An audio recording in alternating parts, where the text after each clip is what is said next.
Hi folks, this is CEO speaking again. Today I'm starting a series of 3 videos to encourage you and helping you to make a very interesting tool. Is known for many years and is called a logic probe.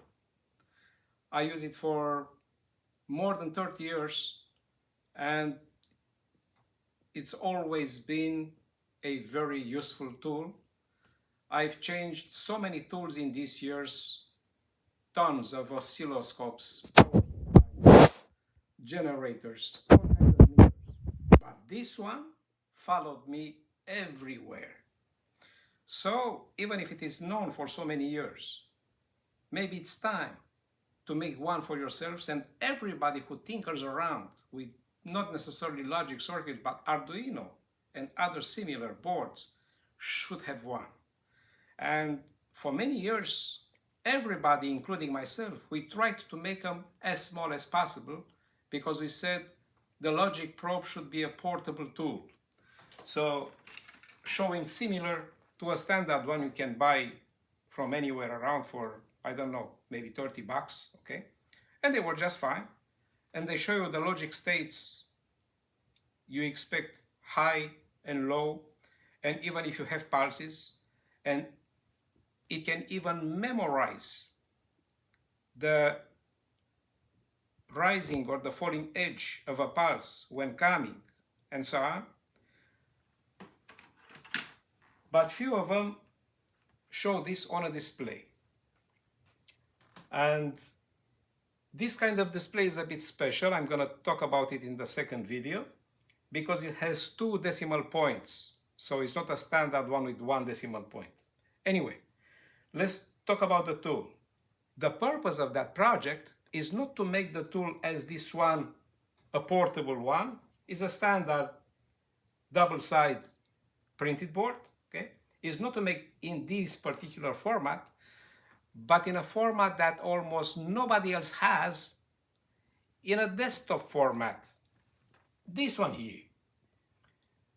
Because a lot of work is done not necessarily on the field, not necessarily in the field by taking measurements over equipment keeping failing, but a lot of work is done in the lab or at home.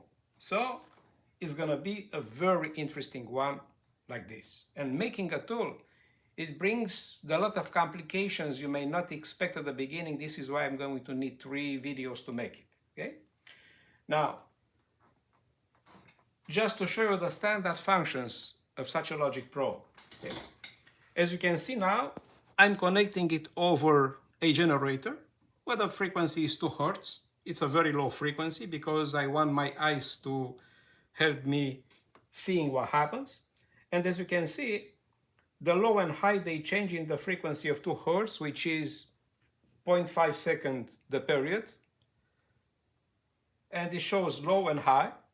And you can see the 2 dots on because the 2 dots are recording every time you have a rising edge or a falling edge. And obviously, here with the switch, which is also present on a standard probe, this one here, is the same kind of switch. You see now it shows that pulses are coming because it's the letter P. And the 2 dots are just switching in the same frequency 2 Hertz, which is 2 times per second, okay? Just showing you every time you have a rising or a falling edge. And if you leave it on the initial position, the switch, and then you can see clearly there are pulses only, okay, coming.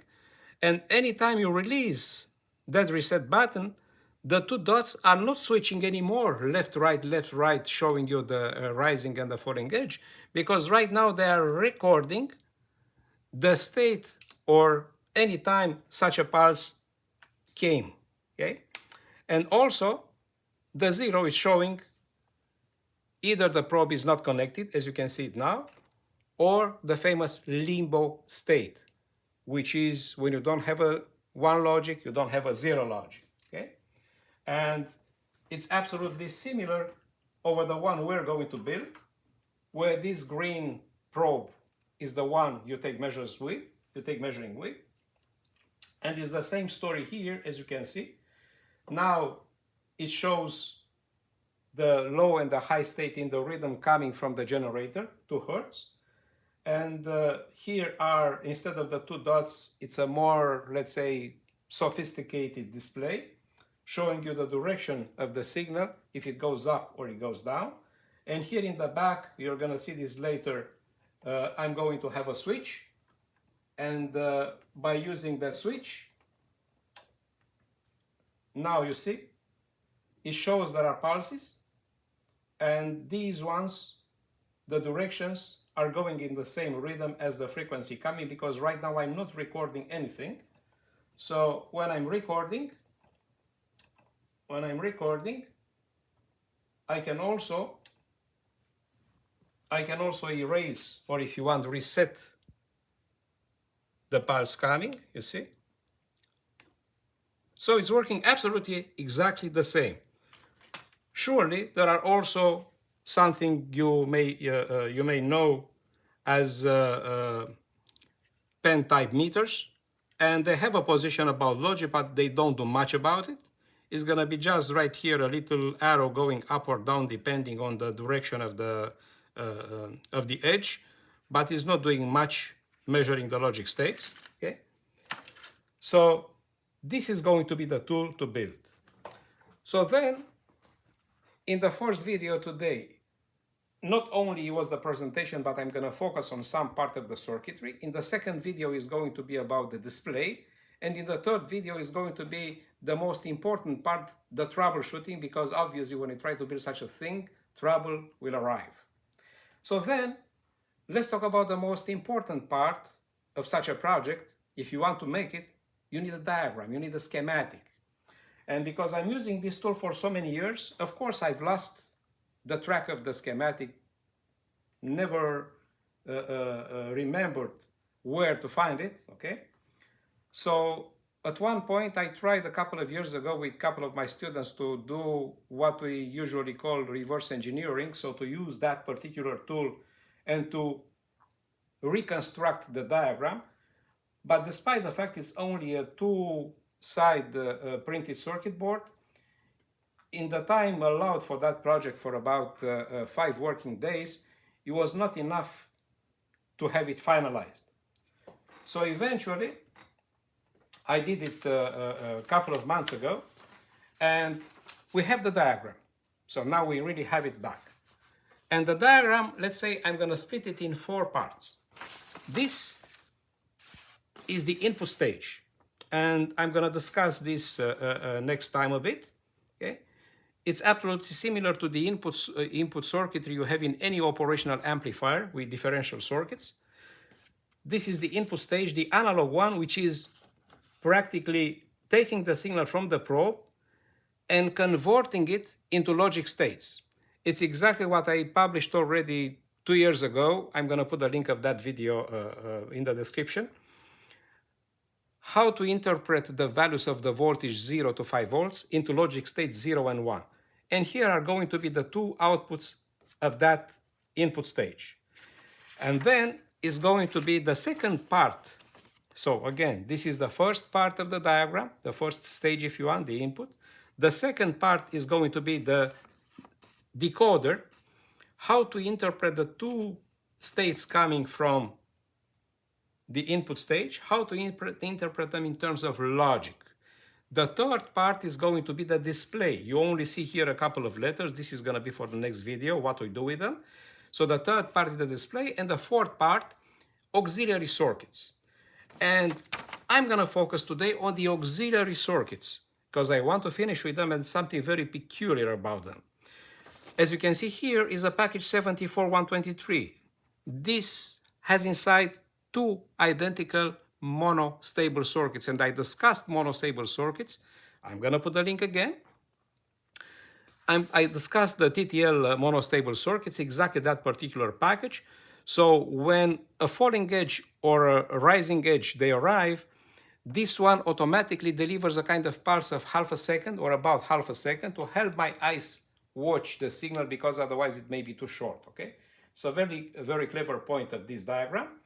And this is why I covered it, because when working on different projects like this one here, it's going to be a good addition to have monostable circuits in.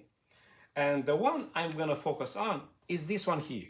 It's a package called 7474, or if you want 74LS74. This one is a bit faster because it's the original series of the TTL. This one hosts two identical D flip-flops. And now let's talk a bit about that, and let me tell you a story. That's the story of the D flip-flop, okay? Okay then, so this is the package 7474. It's not even relevant if it is LS or not. That first part here, 74, of course, is about TTL. And the second part, 74, is about what's inside, is the electronic diagram, the code for the electronic diagram, and that one contains D flip-flops. So what is a D flip-flop? As you know, any flip-flop has as a last stage an RS. So here is an RS flip-flop. If made of NANDs, it's going to look like that. Two gates, only two gates. This is the normal output Q. This is the complementary output Q bar. This is going to be the set input. The set input. This is going to be the reset input. Reset input. Okay. And here is the whole diagram of the RS flip-flop. Very easy, very simple to do. The problem with the RS flip-flop is when you accidentally put both inputs 0, so you press both pedals. I put this flip-flop long time ago on the net, so I'm going to give you the link in the description. When you press both inputs, the outputs, they go in limbo. So the engineers did something to prevent this to happen, to correct that situation, okay? So to prevent the situation having the set and reset coming both in 0. How did they do that? By placing a combinational circuit before the RS flip-flop, correcting that problem. And here it is. It's also using two gates, same type NAND gates. Let's say here we call this, we give it a name, the letter D. I'm going to tell you why very soon. There is a link here and a second wire linking these two together. Let's give it the letter T, and I'm going to tell you why is the letter T, okay? What's going to be the consequence in making all that circuit here? Let's build the truth table. Let's build the truth table of that particular input stage made of only two gates. So here we're going to get the input D, here the input T. Here is going to be the output of it, which is connected to the input set. And here is going to be the other output connected to the input reset. And let's find out, by building this truth table, what's going to happen. So for the D and T, we're going to give all the logic combinations you already know. And as you know, on 2 bits, you can only have 4 combinations, 0, 0, 0, 1, 1, 0, 1, 1. And let's see what happens when each of them is coming.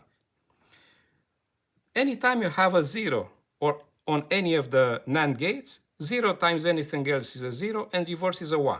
So here you're going to get a 1 and a 1. 0 again on the D flip-flop, 0 again on the input is going to give for that NAND gate a 1 at the output. But 1 at the output here coming with 1 at the input T, 1 times 1 is 1, and reversed is going to be a 0 here. So far so good. Next, when you have 1 here and 0 here, 0 on the T input is going to give a 1. Sorry, it's going to give a 1 on the reset. And because it's a 0 here, 0, and anything else here is going to give a 1 on the other one as well. When both of them are 1, 1 here and 1 here, 1 from here going on the other input times a 1 is a 1, and reversed is going to be a 0. So 0 here times 1 is a 0, and reverse is going to be a 1. So it's going to be a 1. Now, what's very interesting? What's interesting is, if you forget about the initial inputs D and T, and you only take a look at the input set and reset of the RS flip-flop, what happens is, none of these combinations here is 0, 0 again. Yes, you may have 1, 1. Like here, 1, 1 is 2 times. It doesn't matter, but there is no 0, 0. So by just connecting this particular circuit, a combinational one, a very simple one, at the input, what happens is, whatever combinations we give at the real inputs, containing, including the 0, 0, that combination never appears at the set and the reset. And this is how the problem, the little confusion about the functioning of the set and reset, the RS flip-flop, was corrected. And the engineers called all that schematic the D flip-flop. Now, where the D comes from, data input, and T comes from timing or clock input. And of course, for those which are experienced and know how to use the RS flip-flop, preventing that combination 0, 0 to appear, you can also have access from outside to the two inputs, set or reset. But then you have to control them manually, okay? So you have to be very careful about that, okay? When you connect them, you control them manually, okay? So in that situation here, if you count 1, 2, 3, 4, 5, 6 terminals, if you multiply times 2, it's going to be 12. And if you add 2 more terminals for the power supply, this is where it's giving you 14 terminals. That's exactly the package 7474.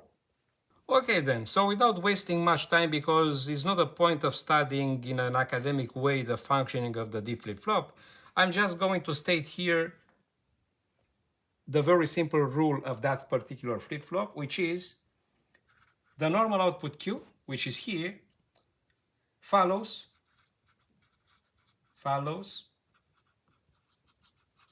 the data input, as long as the clock is 1. So it's a very simple rule about the D flip-flop. The D flip-flop has 2 basic applications: data registers and memory circuits. What kind of memory circuits? The RAM modules you have in your computers. And in our little project, the Logic Probe, we only need 2 D flip-flops, because it's going to be one for each of the 2 dots to record the moment the edge of the pulse goes either up or it goes back down. So this is going to be the use of the D flip-flop. Now, what's funny, and this is why I started to tell you the story of the D flip-flop, because in the past I described the RS flip-flop and the JK. The funny thing about this is here, if you take a look on any of these 2 flip-flops, where you're going to recognize exactly these terminals, Q1 bar and Q1, there are the normal and complementary outputs of the flip-flop number 1. D1 is the data input 1, clock 1 is the timing input 1, and so on. So if you just take a look, these are exactly the terminals set and reset 1, 2, data and clock 3, 4, Q1 and Q bar 1, 5, 6, 6 pins, 6 on the other flip-flop, plus 2 for the power supply, the ground, and the VCC, it makes 14, okay? But if you take a look here, the data input is connected to the ground. and the clock is connected to the ground. So they are practically not in use. This is used as a RS flip-flop. How come? Because I said it was a D flip-flop. In the diagram, actually, an RS flip-flop was needed. But remember, how can we make a D flip-flop? Here is one of the choices. You have 4 NAND gates. You have to wire yourself by using a package, let's say 7400, which is the classical one, containing 4 NAND gates. But we use this 7474 because the wiring is already done inside. Okay? There is a package though called 74, I don't know if I mentioned before, 279. This one contains 4 RS flip-flops inside. Problem with this package is almost never used, or very rarely used, for debouncing circuits, is it doesn't present both outputs Q and Q bar. It only presents the normal output Q. So for this kind of project, where both outputs are used, as you can see here, both are connected in the circuit, the 279 cannot be used. Of course, you can simulate an RS flip-flop using the 7476, which is containing JK flip-flops. Because you can use any JK flip-flop exactly like this one, neglecting the first stages and only using the last stage with the RS flip-flop. But it's a bit more complicated, and this package is not a user-friendly one because I don't know if you remember when I described it also. The power supply is not located on the pins 8 and 16 because this one has 16 pins. Is located on the pins 5 and 13, which is not very practical, actually is not very user-friendly. Okay? It's a very good package, but it's not very user-friendly. And I'm not talking about the equivalent of the 7474 in CMOS, which is 4013. And I'm not talking about the equivalent of the 7476, which is 4027. Okay?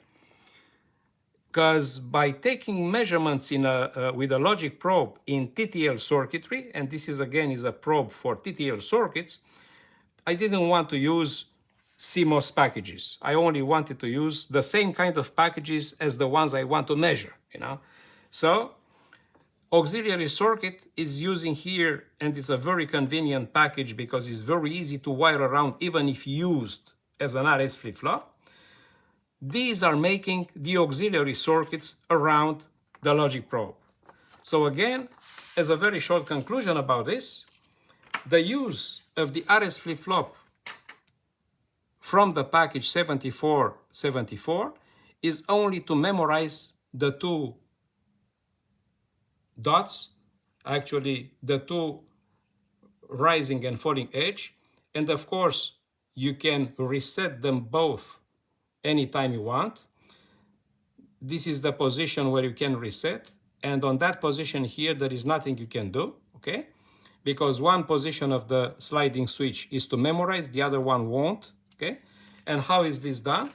It's simply because the sliding switch is figured here, and as you can see, by connecting a resistor to the push button, in the moment you push the button, you connect the ground right here.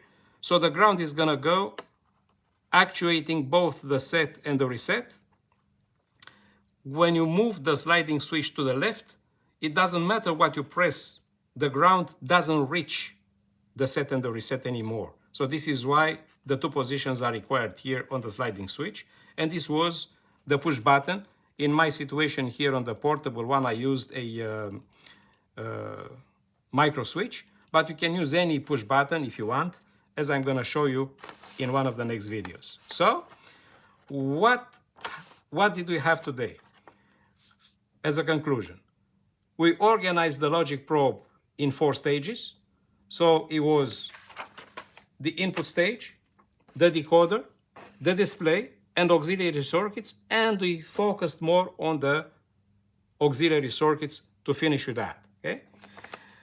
Next time is going to be discussing the display, because it's the part you don't clearly see here on the diagram. You only see the letters of the display, so it's important to understand how to make it, especially because in the past, when everybody was doing the portable tools, including myself, we were fighting to make it as small as possible, as this one. But it's actually because these kind of big digits, big displays, they did not exist 30 years ago, okay? And now if you want to build a workbench logic probe, it's very nice. It's a very nice project to do, and it's very convenient, and you're going to need a big display. This is why I'm gonna have a video only about the display. And in the third one is going to be about troubleshooting, because obviously when you have, even like here, a couple of transistors, a bunch of transistors, and 4 integrated circuits, trouble surely is going to arrive. So the third one is going to be about troubleshooting, okay? That being said, thank you very much for today, and see you next time for the displays. Bye-bye.